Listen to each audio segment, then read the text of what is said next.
সারা জীবনের আন্দাজ করে কোনোদিন আমার সারা শিক্ষাগত যোগ্যতা কম আমি ওই জন্য বুঝে উঠতে পারিনি এরকম আমি এরকম ফান্ডে কোনোদিন করিনি ম্যাডাম আমি কোনোদিন করবো না ম্যাডাম আমরা পায়ে দোকান ধরি ম্যাডাম আমার পা ধরে তো আপনার তো আমার সাথে কিছু করো নাই আমার ক্ষমা করে দেন আমি জীবনে এরকম কাজ করব না তাহলে আমার আমি কোনোদিন ফাঁসি দড়িতে ধরবো ম্যাডাম আমার জীবনের মধ্যে একবার ক্ষমা করে দিন হাসি দেবো কেন তোমাকে আমি হাসি তো দেওয়ার মতো কিছু করো নাই কিন্তু তোমরা যে আমার লোকের গায়ে হাত তুললে এটা কি ঠিক করেছো? এটা অন্যায় হয়েছে না? তারা কি কোনো অন্যায় কাজ করতে এসেছিল? তারা সরকারি কাজ করতে এসেছে না? তুমি এটা কেন করছো ভাই? এটা তো ঠিক হয় না। আমি জীবনে করবো না আমি আমার বিবেক আবেগের বসে ম্যাডাম আমি করে ফেলেছি আমাদের সাথে কি তোমাদের কোনো শত্রুতা আছে? না না না তা আমাদের গায়ে তোমরা হাত তুলে আমি হাত তুলিনি ম্যাডাম আমি হাত তুলি তোমাদের লোকজন কেন হাত তুললো বলো? এটা কি তোমরা ঠিক কাজ করে? না না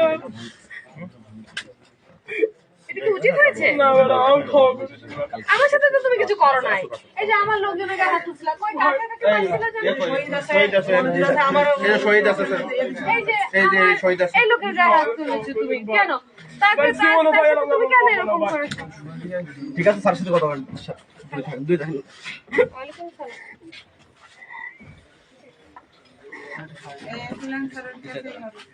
তোমার নাম কি ভাই?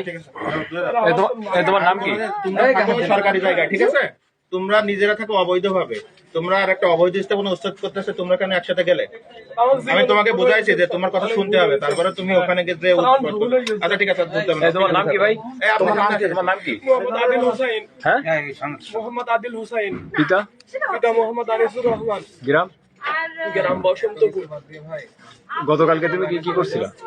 স্যার আমার বিবেক কাজ হয়নি স্যার আবেগের বসে স্যার করে ফেলাইছি স্যার আমি বুঝে উঠতে পারিনি স্যার আমি এরকম কলে কোনোদিন আমি ভালো কথাই বলছিলাম কিন্তু আমার মানে মাত্রা হয়তো একটু বাড়াই হয়ে গিয়েছিল আর আমি কোনো হাত দেওয়ার কথা বলিনি স্যার তুমি গাড়িও ঠেকাইছো তো আমার ভিডিও আছে তো আমার ভিডিও দেখবা তুমি এটাকে দেখো তো এটাকে হ্যাঁ গাড়ির সামনে দাঁড়াই খাওয়াছিল কে মানে স্যার আমি এটা কে ছবিটা কে দিছেন শোনা এই শোনো এই তুমি কি জানো স্যার এসলাম স্যার উনি আমি বুঝে উঠতে পারিনি বুঝে উঠতে পারেন সাথে পুলিশ আসছিল না পুলিশ আসছে না আমি অনেক রকম কথাবার্তা বলেছেন আপনি কি করেন এই মহিলা আমার স্যার আপনার আর্মিতে নিয়ে যাবো ওনার সাথে কথা তুমি কি গাড়িতে আঘাত করছিল? গাড়ির সামনে আপনি গেছেন কেন আপনি তো প্রধান আপনার ব্যবস্থা হবে আপনার নাম কি? আমার নাম রিনা। স্বামী? আপনি বন্দোবস্ত ছাড়া এখানে ঘর করে আছেন কেন? স্যার উনি কিন্তু স্বামী বিল্লাল প্রধান গ্রাম কালকে স্যার হাইওয়ানে গতকালকে আপনি যখন ভাঙচুর করতে ঘর করে ফেলেছেন বন্দোবস্ত ছাড়া আপনি? আমি তো সরকারি এমনিতেই জায়গায়? বলেছি যে ভাঙিয়ে স্যার না। সে আছে শাটারের সামনে তো দাঁড়ায় পড়ছে ভাঙতে দিবে না আরেকজন স্যার ওই যে আপনি খাট জায়গাতে বাস করেন? বুড়ি মতন হ্যাঁ এই জায়গাতে তো আপনি অবৈধভাবে থাকছেন না? মনিরুল সাহেব এসেছেন? অবৈধভাবে বসবাস করতেছেন এখানে? হ্যাঁ দাঁড়ান আমি আসি। আপনার কি সরকারি জায়গার উপরে থাকেন হ্যাঁ। কোনো অনুমতি আছে কিনা বলেন আপনার অনুমতি কি নেন নেই কিন্তু অনুমতি নেই তাহলে আপনারা অবৈধ থাকেন অবৈধ স্থাপনা উচ্ছেদ করতে গেলে আপনারা ঝামেলা করেন আপনারা কি অন্যায় করেছেন? আপনারা যে অবৈধভাবে স্থাপনা করেছেন বিনা অনুমতিতে ছাদ দিয়েছেন আবার সেই অবৈধ স্থাপনা ভাঙতে আসার পর আমার লোককে আপনারা যৌথভাবে বাধা তো দিয়েছেনই আমার লোকের গায়ে আপনার লোকের এবং আপনারা মিলে হাতও তুলেছেন এই কাজটা কি ঠিক করেছেন? না আমি স্যার এটা আমার অন্যায় আমাকে ক্ষমা করুন আপনার নাম পরিচয় বলুন আপনার ছোট ভাই আমার নাম ছোট ভাই এটা করেছে পুরো নাম বলেন আপনার ছোট ভাই এটা অন্যায় করেছে না? জি স্যার এক এক করেই বলুন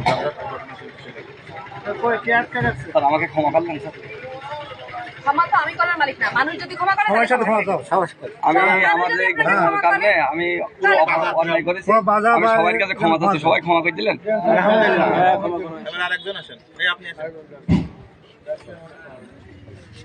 আমি বাজারে নাম পরিচয় দেন আমি মনিরুল ইসলাম বাজারে একটা অপ্রীতিকর ঘটনা ঘটেছে এর জন্য আমি সকলের কাছে ক্ষমা প্রার্থনা আমি ক্ষমা চাই সবাই ক্ষমা করে দেবেন আলহামদুলিল্লাহ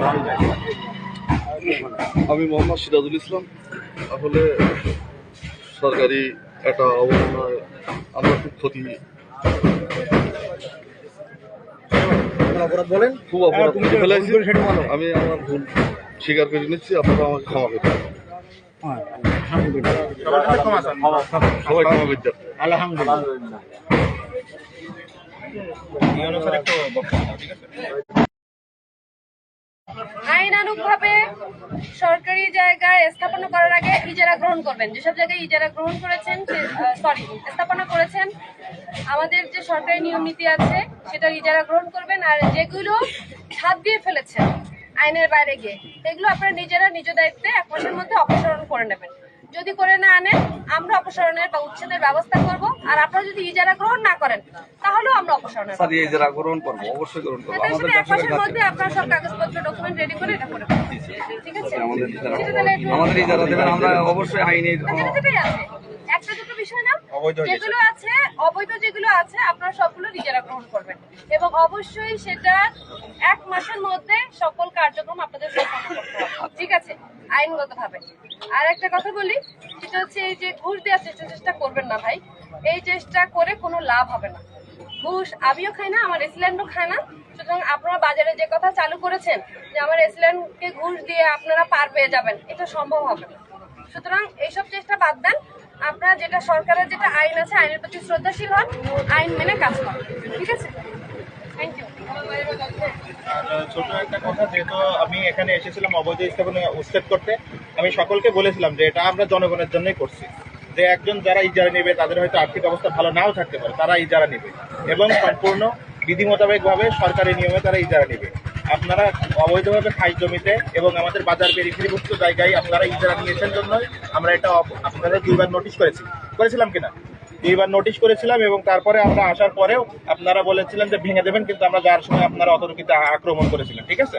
তো সেটা আমরা ক্ষমা সুন্দর দৃষ্টিতে দেখছি, কিন্তু আপনাদের এই যেটা বর্তমানে ব্যবসা চলমান এই সামনে, এটার জন্য আপনারা ইজারা নেওয়ার জন্য যা করার দরকার, আপনি বলেন 15 বছর যাবত আপনারা দোকানগুলো চালাচ্ছেন, কিন্তু আপনাদের ইজারা নাই, কোনো ডিসিআর কাটা নাই, কোনো প্রকার কোনো আপনার ডকুমেন্টস নাই। সুতরাং ওইটা কমপ্লিট করার জন্য আপনারা আবেদন করবেন এবং সেই সাথে আপনারা পিছনে যে আপনাদের যে অবৈধ স্থাপনা আছে, স্যার যেটা বললেন যে 1 মাসের মধ্যে অবৈধ স্থাপনা উচ্ছেদ করবেন, একটা তো করা হচ্ছে, বাদ বাকি যে আপনাদের 2টা আছে ওই 2টা আপনারা 1 মাসের মধ্যে উচ্ছেদ করে নেবেন। আর যদি না নেন, সেই ক্ষেত্রে আপনাদের ইজারা তো বাতিল হবেই।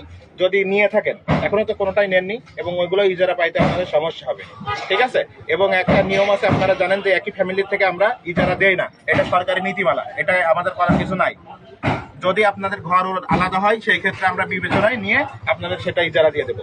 এটাই হচ্ছে ইয়ে। আর আপনারা এই ধরনের কোনো অনাকাঙ্ক্ষিত ঘটনা ঘটাবেন না, এটা আমরা আশা করি এবং আমরা এটা বিশ্বাস করি। এবং এর ব্যত্যয় হলে এখানে দেখেন আইন শৃঙ্খলা রক্ষাকারী বাহিনী সবাই উপস্থিত আছে, আপনাদের বিরুদ্ধে যথাযথ ব্যবস্থা গ্রহণ করা হবে।